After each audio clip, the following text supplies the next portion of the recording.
Hi, my name is Dave Mangs. I'm the immediate past district governor of Rotary District 7890, and I can't tell you how very proud we are as Rotarians to link up with the Elks around a common concern. What we found was the Elks have also set addiction as a major priority of their service organization, and it's only natural that we're together here today. I should point out, a week ago in Manchester, the Elks and the Manchester Rotary co-sponsored a fundraiser to help a very important program there, Project Hope. We're hoping that's the beginning of many initiatives, not only in our community, our district, but around the country. Today, we have a nationally recognized speaker joining us from the Elks. He's come all the way from California to share some very important information. What we're trying to do through the Rotary, and I'm sure the Elks is on the same page, is number one, we need to increase awareness of this horrible disease. Number two, we need to increase access to the services that are addressing this. And number three, we have to reduce the stigma. This is a disease, not a moral failing, and we're all on the same page with regard to that.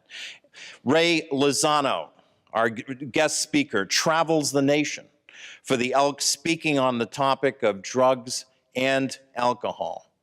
He's a drug and alcohol counselor for the state of California, a drug and alcohol prevention specialist, and I think he said something like 340 speeches in the last year, if my numbers are correct. I am so impressed. Please welcome Ray Lozano to the podium.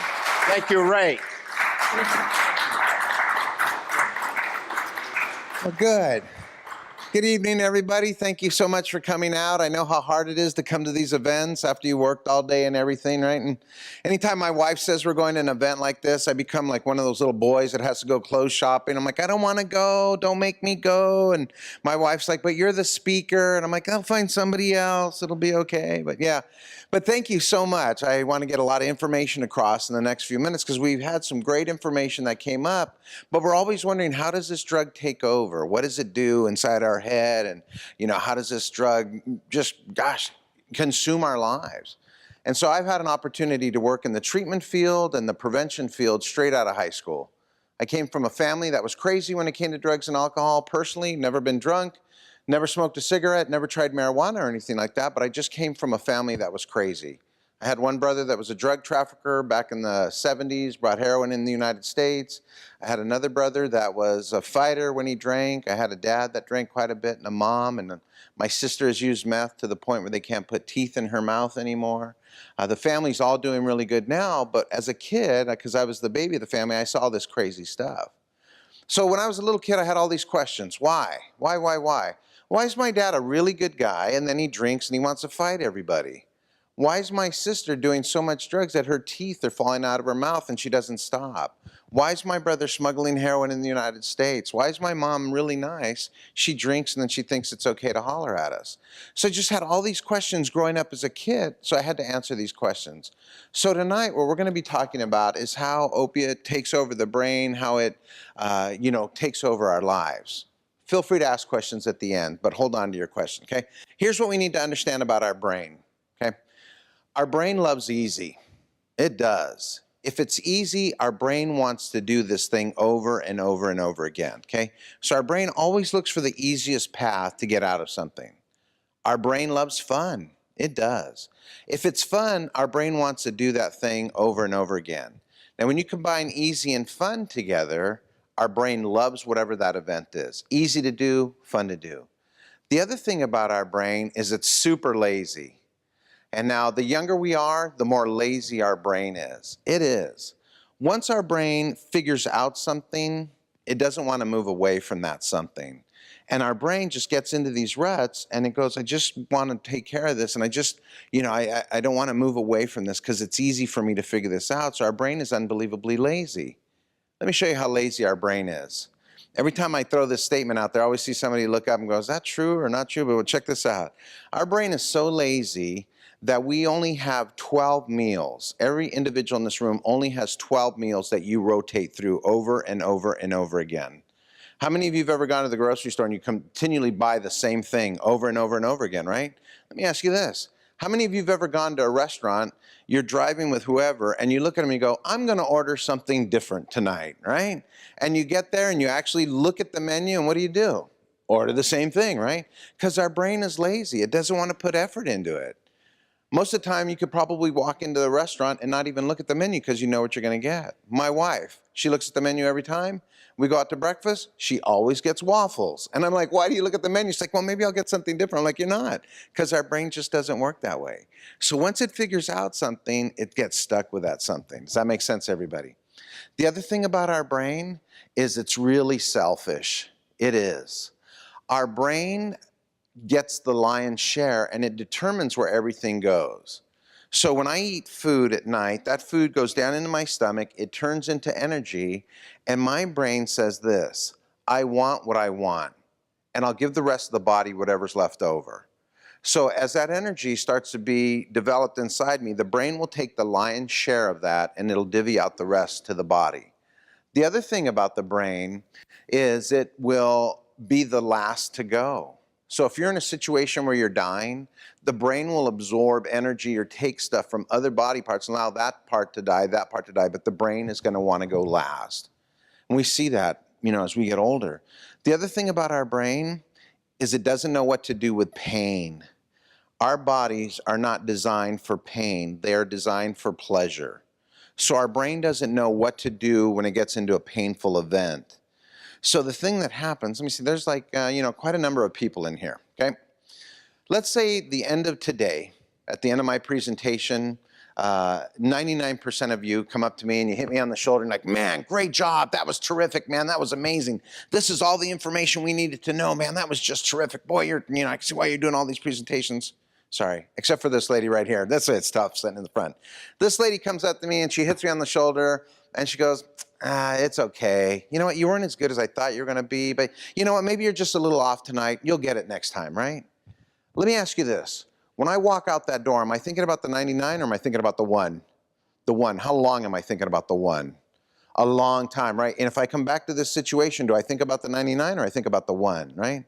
How many of you have done that in your life? Where somebody says something and you work it and work it and work it and work it and work it, and pretty soon it's this gigantic thing because our brain doesn't know what to do with pain. When we get into painful events, our brain hates it. It doesn't know what to do with that. So sometimes our brain will literally stop recording information. Have any of you ever heard of somebody that go, I was in this accident, gosh, all I remember is seeing the car in front of me and and I can't remember anything that happened, right? Because our brain doesn't know what to do with painful events. It doesn't. So that's why we have the program that I used to run. We used to have kids that were in painful events write things down and make a journal. And it's so important because the brain will go, oh, I can put that painful event there. And if I need it, I know where to get it. And it doesn't have to record that information. The other thing about our brain is it has to have a reward for every single thing it does in life. Inside our head, we have this big, huge button. It says reward. And every single thing in life, every single thing, our brain has to hit that reward button in order to do that thing. If the brain cannot hit that reward button, it will not do that thing. And so our brain will start to figure stuff out. The other crazy thing about our brain is it doesn't want to be wrong. It always wants to be right. And once it attaches itself to a piece of information, it will find everything that it can surround that piece of information to make it right, because our brain never wants to be wrong. Let me see. Sir, what's your name? Let me just use Henry. Okay. Henry, you live out here in this area, right? I'm from California, and you have some cool things out here called trees, right? And so, Henry, let's say you're driving home. Let me show you how the brain works. You're driving home 2 o'clock in the morning, right? And you're in this woodsy area. You stop at this stop sign, and all of a sudden you see a Bigfoot run in front of your car, okay? Now, what has just happened is the brain has just got this little idea. So you're sitting in your car like, oh my gosh, I think that was a Bigfoot. But the brain hasn't made a decision yet if that's right or if it's wrong. So Henry's all excited. He goes home, he jumps on the computer, and he goes, are there Bigfoots in Connecticut? All these websites start showing up that say, wow, there's Bigfoots in Connecticut, right? So then the next thing you know, he starts attaching all this information going, wow, there's all these sightings in this area. That must have been a Bigfoot. Next thing you know, you're going to these Bigfoot support groups, right? And everybody's talking about, wow, we all seen these Bigfoots. So if I approach Henry and I go, Henry, there's no Bigfoots in Connecticut, you're crazy. What does his brain say? No, there are. And then it starts to regurgitate all this information. Now you have to understand, the younger we are for kids, the more lazy our brain is, the quicker it wants to attach that information, and it wants to protect itself with that information, because we have a beautiful thing inside our head called euphoric recall. And what euphoric recall does is it protects us from bad situations, because our brain doesn't want to go through this. How many of you have ever gone back to a place where you lived and you look around and go, oh my gosh, I thought this creek was a lot bigger, but it was very small, right? Because our brain codes that. If there's a tree and there's a drunk driver that smashes into this tree, he rolls out of the car, he lays on the ground and he's all bleeding and hurt, and I walk up to him and go, do you think you need to stop drinking? What do you think that alcoholic says? Yeah, man, I need to stop drinking because, man, this is terrible, right? But then 2 weeks later, if I catch up with that individual and I say, do you need to stop drinking? What do they say? No, that tree hadn't been there, I wouldn't have hit it, right? That's the beauty of the brain, because it has to protect it. But again, you got to remember, the brain is selfish. Once it gets something in there, it will not give up. Man, we have our best friend and our worst enemy right inside our head. Once a brain gets the idea inside, it's going to get that thing, and it's going to drive you crazy till it gets it. How many of you have ever sat on the sofa and you tell yourself this, I'm not going to eat a cookie tonight, right? I'm not going to do it. And then you're sitting there and your brain's like, but I want that cookie, right? And you're like, no, we're not going to eat that cookie. No, we've had a cookie yesterday, but we're not going to eat a cookie, right? And then you're sitting there and then your brain does this. Well, we skipped dessert, so maybe we can get a cookie, right? So it starts to justify all this stuff. And then 30 minutes later, what's happening, man? You're like on your third cookie, right? Because the brain has to get what it wants, and that's how it drives us crazy. And once you understand this, and I'm ripping through this information really fast, once you understand this, it starts to make sense why this drug is a disease, because it starts to affect the brain and it changes the way we think. Reward. Our brain has to have a reward for every single thing it does in life. If it cannot get that reward, it will not do that thing, okay? I'm in a situation probably none of you are in. I'm attempting to lose weight. And this is how it goes. I wake up some Monday morning after this crazy pizza, chicken wing, nacho weekend, right? And I wake up Monday morning, I don't know if any of you have been there, and what do I tell myself? That's it. I'm never gonna eat like that again. I'm done with that lifestyle, right? So what do? Monday I get up and I go for a walk, right? I go into the office, they have donuts, but I don't eat them, right? Somebody offers me a soda, but I'm just drinking water, right? And so all week I am doing all these little things to try to change, and it's a little bit difficult, right? But on Friday, I step on the scale and I am down a pound. What does my brain say? Yeah, that's great. Let's do a little bit more, because we just got our reward, right? So then the next week, what do? I buy some tennis shoes, I get a gym membership, I'm walking my dog at 2 o'clock or 5 o'clock in the morning, right? And he doesn't want to go, I'm dragging him out, right? Come on, boy, you need exercise too, right? I'm hustling, I'm exercising. Week number 2, I step on the scale and I'm down another pound. And what does my brain say? This is it, we're doing it. This is the year we cracked the code, right? We figured this thing out, let's keep going. So week number 3, I give up donuts, I eat salads, I exercise, you go to the gym, I'm doing all this stuff, and I'm really sweating and working hard and doing all this stuff. Week number 3, I step on the scale and I'm up a pound. What does my brain say? That's it, we're done, right? We tried, but yeah, you gave it a good shot, but let's go back to eating nachos, right? Because it's easy. My brain does not want to put that much effort into something and not get a reward out. If every time I stepped on the scale, I was down just a little bit, my brain would keep going. But when I step on the scale after putting a lot of effort into something and my weight's up and my brain doesn't get that reward, it will not do that thing. You have to understand this reward button, because this is what drives us as human beings. If I went around the room tonight and I asked, why are you here? What you would tell me is you'd say, I'm here because, boop, I want that reward, okay? Everybody has a reward. The people that aren't here, their brain couldn't figure out a reward to make it here tonight. Let me show you some rewards, especially with kids, okay? Kid walks onto a high school campus. There's a teacher at the front door that greets him. Hey, Mike, how you doing? As soon as they say Mike and they smile, inside the head, it goes in the brain and it, boop, hits the reward button. Mike walks down the hallway, he has a bunch of friends. Hey Mike, what's going on, man? Good to see you, I'm glad you made it to school today. Boop, hits a reward button. Mike walks into a classroom, the teacher smiles at everybody, nods and says, hey, Mike, glad you're in class today. Boop, hits a reward button.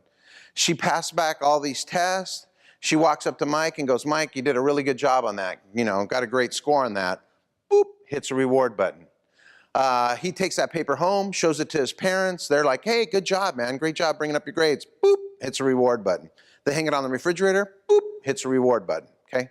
Every time you hear that boop sound, I'm gonna make this super easy for you.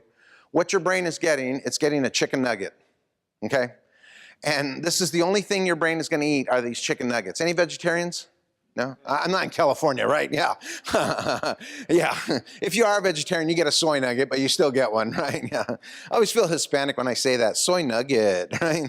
That'd be my gang name. Watch out for Little Nugget. He comes in a pack of 6, right?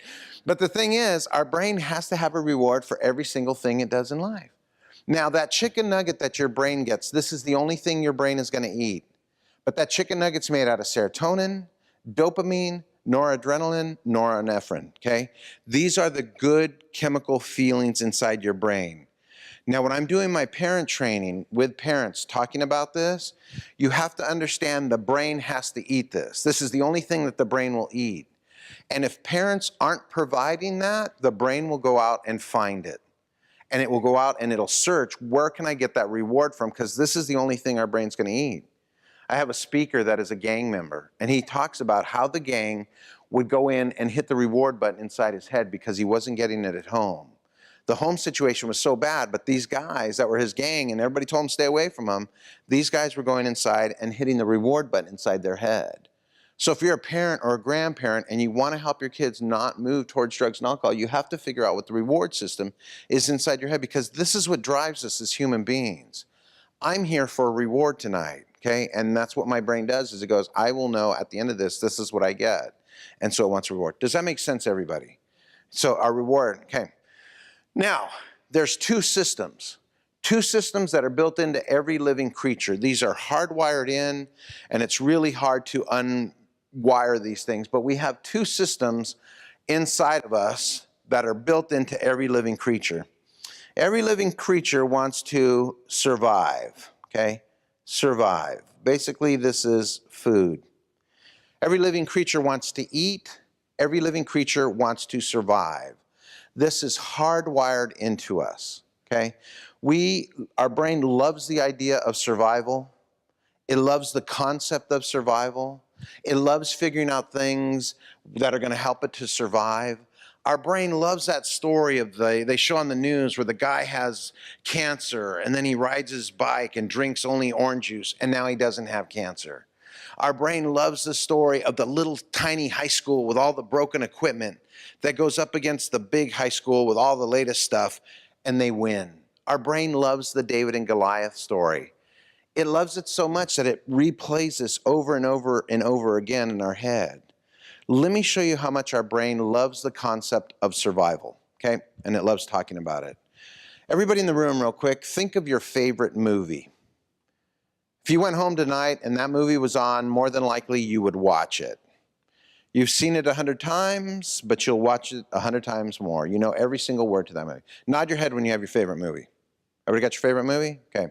I will say, I don't want to say 100%, but I'll say 99% of you, your movie is about survival. It's about somebody overcoming something really difficult. What are some of the movies you guys have? Shawshank Redemption, right? That is a total survival movie.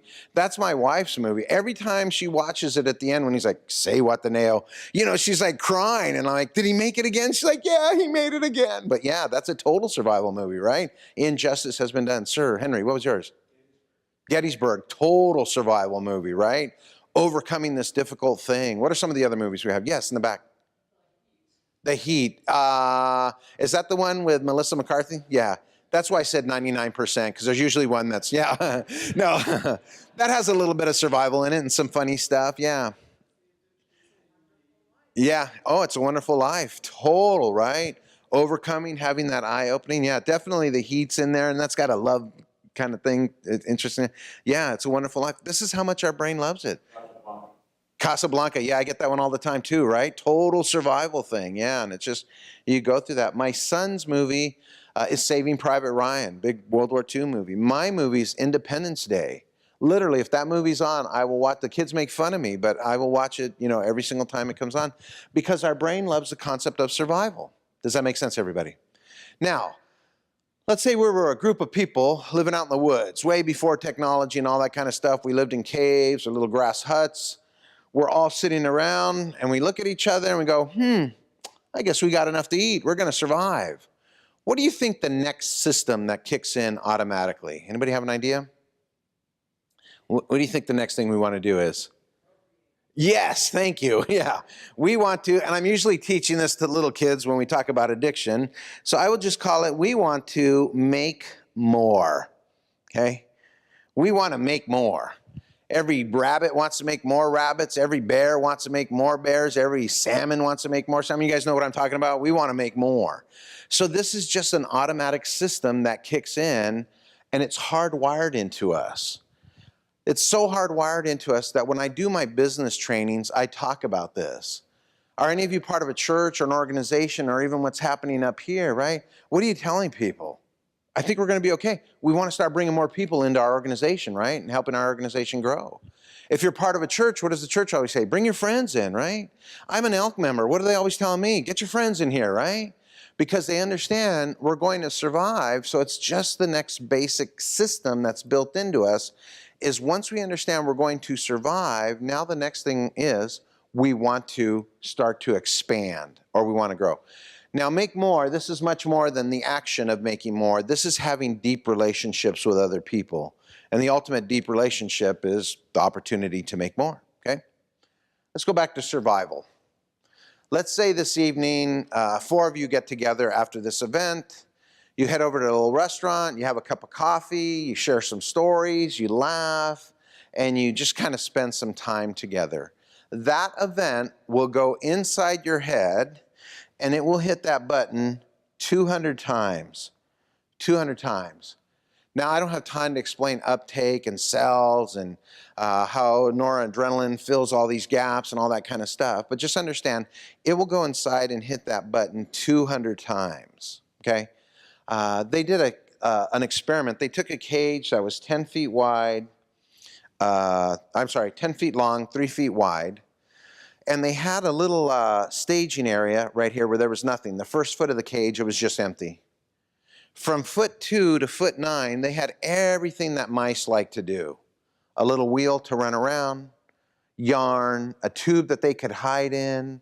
They had everything that a mouse loved to do, okay? And then on this far end, so this was like a Mouse Utopia, like living out here, okay? And so in here, on the very last foot, inside the cage, they put everything that mice like to eat. Cheese, crackers, peanuts, celery, chocolate. Whatever they thought a mouse would like to eat, they put it inside the cage. Then they took 10 little white mice and they injected them with a dopamine blocker. So what this meant is that the mice would feel hungry, but they would get no pleasure out of eating. Then they put those 10 little mice inside the cage and they watched them. What do you think happened to these 10 little mice? Yeah, they stopped eating. They starved to death, right? With food inside the cage. Anytime I tell that story, I'm like, oh, I'd like a little bit of that dopamine blocker, right? Just a dessert one or for Taco Tuesdays, whatever, right? But the thing is, those mice felt hungry, but they got no pleasure out of eating, so they just stopped eating. If we got no pleasure out of those events, we would just stop eating. And it's just crazy because this is how important this is. Now, you have to understand the number 200 for the brain is huge. When I talk to high school kids and I'll ask them, what's your favorite event at school? What do you think they say? Lunch, right? Why is that? Because they're hanging out with friends, they're telling stories, and they're eating. Does that make sense, everybody? All right, survival, or the opportunity to make more. I won't ask very many questions on this, but if you have the opportunity to attempt to make more, that hits your brain, that hits that button 400 times. We see all kinds of people doing all kinds of crazy stuff just to hit this button 400 times. National Geographic is running this incredible series right now called The Brothers of the Serengeti. And what it is, if you like animal shows, you got to watch this one because it is filmed in a different way. They have a plane with this big, huge camera that they can take pictures or video of lions about 15 miles away so it doesn't interrupt the lions. So they've been following this lion pride from the Serengeti, and there were these 2 male cubs that were born at the same time. These 2 male cubs, they showed in series number 1 being born together at the same time. Then the next one, they showed them growing up, and they showed them playing and knocking each other over. Then the third one, the mom brought in this zebra that had a broken leg, and she taught the 2 male lion cubs how to kill it. Then the next one, the male cubs were starting to hunt with the pride. Then the next one, the females kicked them out of the pride, so that was a big maneuver thing that had to happen. Then the next one, these 2 lion cubs had to defend each other from hyenas. So they learned how to kill hyenas. They are brothers in every sense of the word. Second to the last series, they showed these 2 male lions kicking out another couple of male lions and taking over the pride. So now they have their own home. Series, the last one, number 10. When do you think is the only time that these 2 male lions that grew up like brothers, that are willing to, protect each other, willing to hunt with each other, willing to, watch each other's back, when is the only time that these 2 male lions are ready to kill each other like they don't know each other? When it's time, yeah. When that female comes in the heat, what happens? They're not brothers anymore, right? They're using all of their skills against each other to be able to get to that female. That is how powerful this is. 200 and 400 are big numbers inside the head. Does that make sense, everybody? Okay, let me ask you this. When somebody does a drug like meth or a drug like heroin, how many times do you think meth or heroin go in and hit that reward button? Throw a number out there. 1,000, pretty close. 900 times. 900 times. So what happens is meth, heroin, any of these real big pleasure drugs, especially that fentanyl, it goes in there, and what it does is it immediately starts to hit the reward button. So this is where it starts to hijack the brain, and where it starts to take over the brain, and where it starts to rewire the way that the brain works, okay? My sister, big time meth user, totally started to rewire her brain. Now this is what would happen, okay? And because of the way my sister's brain works, and I could just see the progression of this, and I had to start working with my sister. Sir, can I use you as an example real quick? What's your name? Mark. Mark, okay, Mark, you only have one opportunity at this, okay? This hand right here, I have $900, and in this hand I have $400. You only get to pick one time. What are you gonna take? No, okay, let's try one more time. What are you gonna take now? You're gonna take 400 this time with a 900 there? No, yeah. How many times do you pick 900 over 400? Every time, right? You won't even think about the 400, right? So what Mark did right there is the same thing that the brain does. The brain, remember, it's lazy, looks for the quickest, fastest, easiest way out of every situation, loves fun. What the brain does is it goes, wow, I can get 900 and just sitting here. That's why the addiction happens so fast with kids, because what happens is their brain hasn't learned how to get a reward yet for working with it.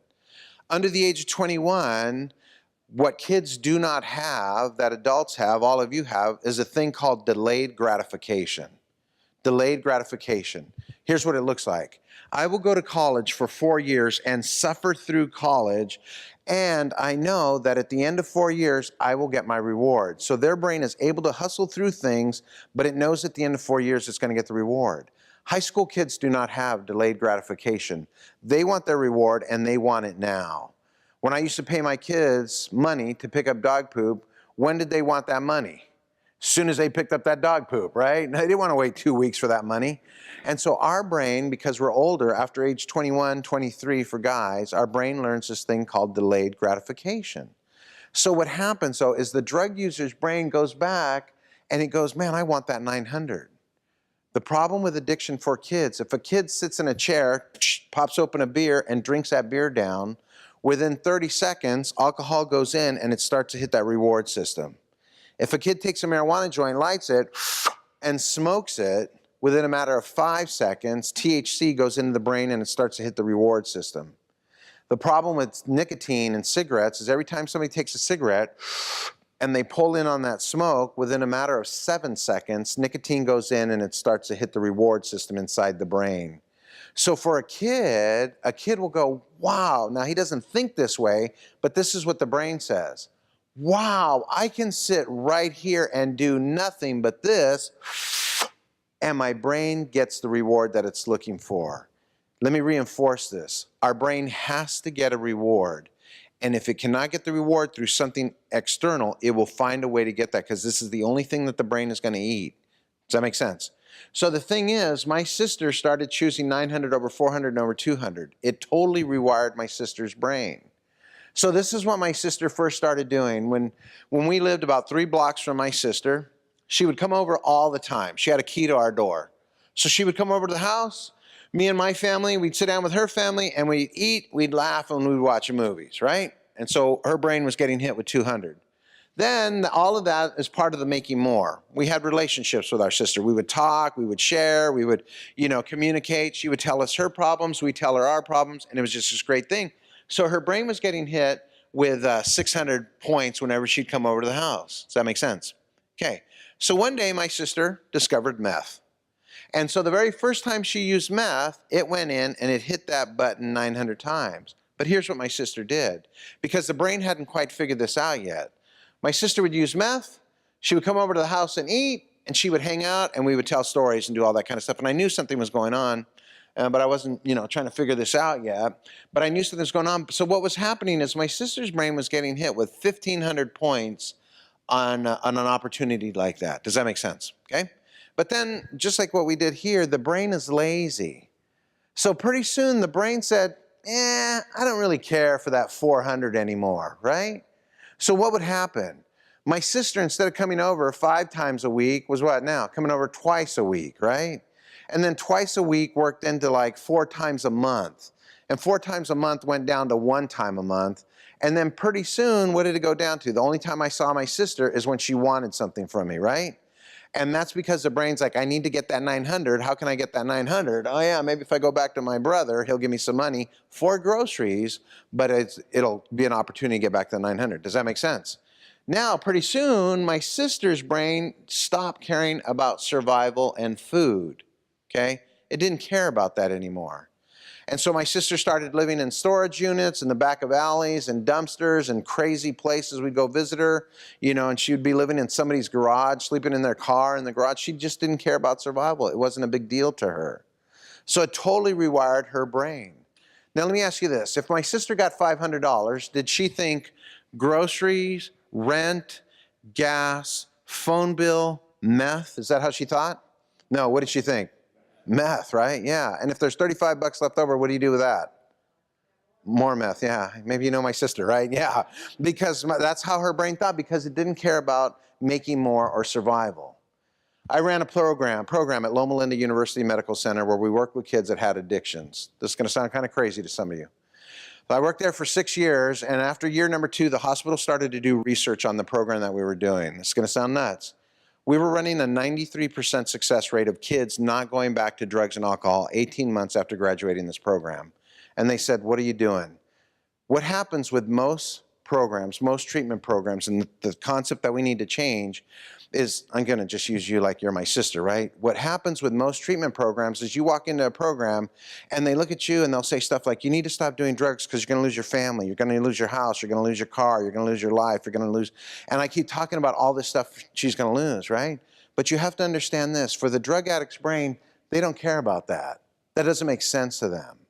So I would talk to my sister and tell her, you're losing all of this stuff, and she would sit there and do what? Yeah, you're right, yeah, you're right, right? And then I would walk away and come back a week later, and what was my sister doing? Meth, right? So the thing is, you have to understand, so what we did with our program is we totally stopped doing this. We totally stopped telling kids what they were going to lose. We totally stopped telling kids what was going to take place, all this bad stuff that was going to happen, because it was a waste of our time.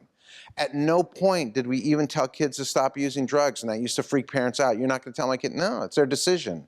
But what we're going to do is we're going to have to figure out a way to go in and start hitting that reward button inside their head.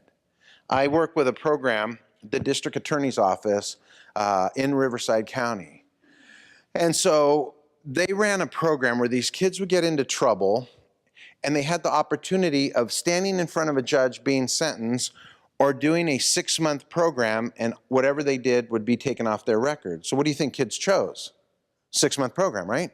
So all of these kids would go into this 6-month program. At the end of 6 months, everybody would cheer for them. You graduated. They'd hand them a certificate. and a coupon for a Little Caesars pizza, and everybody's like, yay, you did a good job. And then the kids would leave, right? And then all of a sudden, what would you see 5 months later? The kid coming back through the program, right?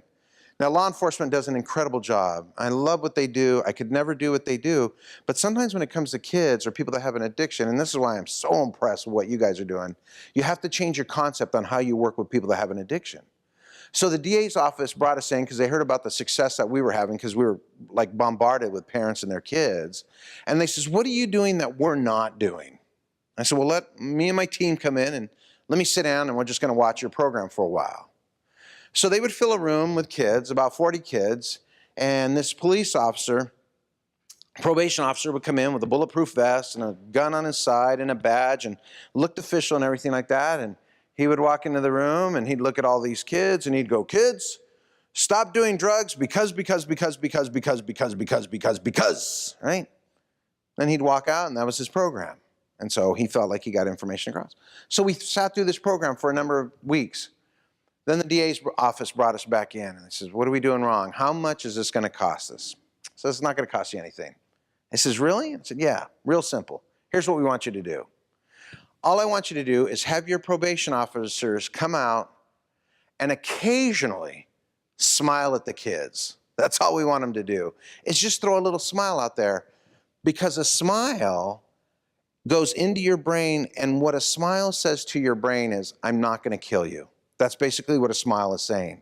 It goes back to our primitive age. I wish I had more time to talk about that, but it goes back in. And what I am doing, and now that you guys will find this out, I'm constantly smiling throughout my program, trying to endear you to my information. So I'm constantly smiling over and over again, because I see some of you smiling back and you're not even thinking about it. Just try it. When you leave here, just start smiling at everybody, and it's a crazy thing. So they said, do you want our probation officers just to smile at the kids? I said, yeah, let's just start there, okay? A couple weeks later, they bring in all the kids. The officer comes in, fully dressed, gun, uniform, all that kind of stuff.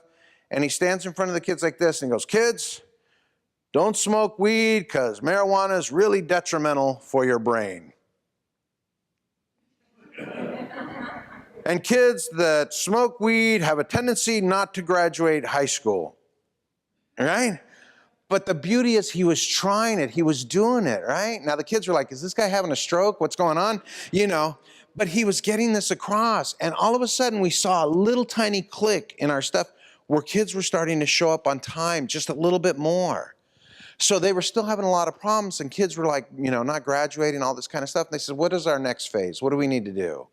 I said, all right, give me some of your officers, DAs, let's walk out here. Let me go show you this thing. So I took my team of 3 people and about 4 DAs and probation and all that, and we stood out in the parking lot 15 minutes before the class started. And I said, I'm gonna just show you what happens, okay? So we're standing out there about 8 minutes before this program starts. You hear this car come flying down the street, pulls into the driveway. This kid, part of the program, gets out of the car, and you can tell mom is still yelling at him, right? Because is mom happy he's going to this program? No, she's having to take time off, right? So he has just been hollered at for, let's say, 30 minutes. Does that put him in the mindset of getting ready to learn? No, not at all. Then he meets Jerry. Jerry was the security guy at the front booth. Do you think Jerry wanted to see this kid? No. What did he do? Get in there, right? Then this kid would walk into the lobby. There'd be this huge thick glass with this speaker in the thing, somebody behind the counter. They have 2 weeks before they're going to retire, right? Did they want to see these kids? No. Go through the x-ray machine, right? So then they go through the x-ray machine. Did the x-ray machine person want to see him? No. Then they passed 6 offices that had all these plaques and awards and stuff. Did any of those people want to see these kids? No. Then they'd get to the program back there, and did the probation officer want to see them? No, right? Raise your hand if you would love to go to a program like that, right? Nobody would, right? We're part of the Elks Lodge because we love the people that are there, right? You're part of whatever church or whatever community organization because you love the people that are there. So then they asked us, what do we need to do now? How much is this going to cost us? Not very much. Get ready. If you're taking notes, you're going to want to write this scientific information down, right? You know what saved this program? Cookies. And that's it. Cookies. We always think there's a big, huge problem, so what do we need? To throw a big, huge amount of money at it. But when you read Malcolm Gladwell's book, the tipping point, you realize sometimes programs or sometimes things are so big, all you need to do is find the one tiny little thing that'll knock it over. Cookies saved their program. Here's what I did. I went out to Jerry in that booth right there, and I asked him, I said, Jerry, I know you don't want to talk to my kids don't want to talk to you. I don't want to have a real deep conversation with you, Jerry. All I want to know is what's your favorite cookie? Jerry looked at me and he goes, chocolate chip. I'm like, okay, chocolate chip. Lady behind the counter, what's your favorite cookie? Peanut butter? Okay. X-ray dude, what's your favorite cookie? Raisin? Oatmeal? Great. I went all the way down and I found out everybody's favorite cookie. Next week, before the program started, 15 minutes before the program started, I went out and I handed Jerry, I said, Jerry, here's your chocolate chip cookies. Otis Spunkmeyer, they're still kind of warm. Here's what I want you to do, Jerry. I want you to eat your cookie. Don't talk to my kids because they don't want to talk to you. Just eat your cookie, Jerry.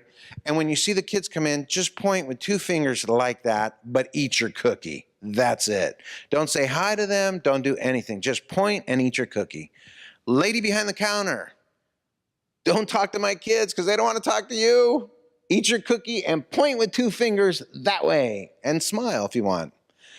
X-ray guy, eat your cookie, point and smile. People in the office, eat your cookie, point and smile. Dude in the back, we're going to have some cookies for the kids, right? So we started to do this. And what I knew was happening is we were going inside every one of their heads and we were hitting the survival button, the food button, the thing that they're like, oh, I'm going to survive, I'm going to be okay. Because I knew if I could hit that button in that person, then pretty soon the opportunity to make more or deeper relationship would start happening. 6 weeks after we started to give out these cookies, I went out there and I saw something that moved me so much. I went and I took Jerry his cookies, like, you don't need to bring me cookies anymore. I'm like, are you sure? And he's like, yeah, I'm okay with that. This car pulled up into the driveway. I watched Jerry literally run from his little booth and he grabbed the door to that kid. He looked at the kid and he goes, oh my gosh, you're on time. They're waiting for you. Get back there. Hurry, because they're waiting for you. All of a sudden, you saw this kid smile like, oh my gosh, this is a whole different program. Because we went in and we hit the survival button and we hit the make more button. Now Jerry wanted to make a relationship with these kids. The lady behind the thing, oh, I'm so glad you're here.